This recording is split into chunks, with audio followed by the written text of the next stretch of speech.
இன்றைக்கி நம்ம கிச்சன் பிளாகரில் ரொம்ப ஹெல்த்தியான மில்லட் இட்லி தோசை எப்படி செய்யுதுன்னு பார்க்கலாம். அதுக்கு 3 கப்பு சாமை, 1/2 கப்பு உளுந்து, 2 ஸ்பூன் வெந்தயத்தை 4-5 வாட்டி கழுவிட்டு 6 மணி நேரம் ஊற வச்சுக்கலாம். ஊறின அரிசி பருப்பை மிக்சி ஜாரில் கொஞ்சமாக தண்ணி சேர்த்து ஃபைனாக அரைக்காமல் கொஞ்சம் குறைன்னு அரைச்சி எடுத்துக்கோங்க.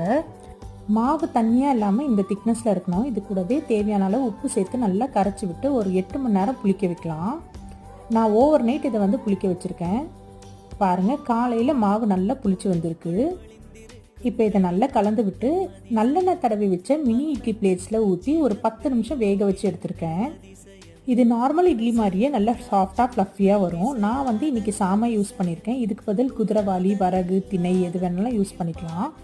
பாருங்கள் எவ்வளோ சாஃப்டாக இருக்குது. இந்த இட்லி கூட இன்றைக்கி நான் பொடியும் நல்லெண்ணெயும் தான் சர்வ் பண்ணியிருக்கேன். இதே மாவில் தோசையும் போட்டு காமிக்கிறேன். அரிசியே யூஸ் பண்ணாமல் வெறும் மில்லட்லேயே தோசையும் ரெடி ஆயிடுச்சு.